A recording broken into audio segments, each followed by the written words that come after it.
So now this video is all about the importance of good product packaging and design. It's absolutely critical to your success on Amazon. So the reason design is so important for your product that you're private labeling, first off, is just your sales on Amazon. Having a better designed product than all of your competition is going to make people want to buy your product, even if it's priced a little higher, as opposed to buying somebody else's for the same exact product, underneath the label.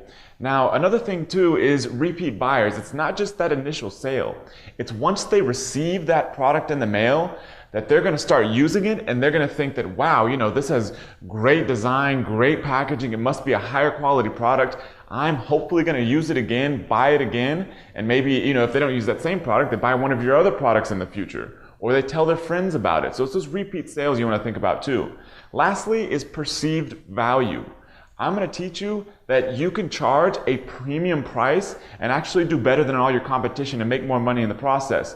But to do that, part of that is having a higher perceived value, and a lot of that comes from good packaging and design. So one thing to think about is you not only need good design, but you also need to think about creating a brand.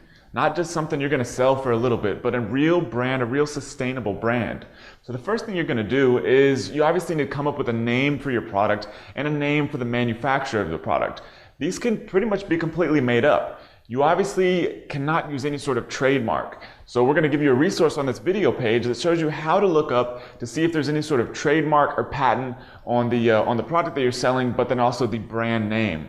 Secondly, you want to make sure that your brand name and product name resonate with your audience. Also, you want to make sure the design resonates with your audience. So for example, if you're selling men's razors, you obviously don't want them to be pink. So you need to have that in mind. Who's going to be your target audience and what would they expect to see? What would they like to see in a product packaging and design? And lastly, you need to think about differentiation. If you look at Amazon listings or even your local store, but we're talking about selling on Amazon. If you look at your Amazon listings, think about what you like, what you don't like, about the different listings and what could really set yourself apart without, alienating your audience, but make yourself look different, make yourself stand out. It's incredibly important with getting more sales on Amazon and building a good long-term sustainable product brand. So for a private label product, you're not having to do any sort of product design or any of that sort of stuff. So getting your actual design created is actually pretty easy because for the most part, it's a matter of getting a label designed or, some simple product packaging.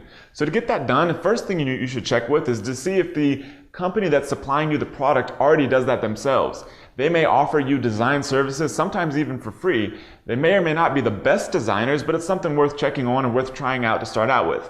Or if you need to hire your own designer and you either can't do it yourself or don't have somebody in-house currently, you can use simple sites such as elance.com and odesk.com. And on this video page, I'm actually going to provide you a sample job ad that you could sort of use to help yourself hire somebody that can do this sort of design work for you. Another good site to check out is 99designs.com. It's going to be a little bit more expensive, most likely, than hiring a designer from Elance or Odesk, but it's another good option. You can sort of tap into that whole crowdsourcing model where you have a whole bunch of people creating designs and you pretty much pick which one you want. So a few key things to include on your label are, first off, your brand name and logo. In the process of getting your design created, you should also consider getting a logo created for your brand for this product just to make it look more professional, but also for future products you create under the same brand. So you obviously want your brand name and logo on your product. You also want your product name. You also want to think about any sort of required information that maybe you have to have on your product. This could be warning labels, that sort of thing.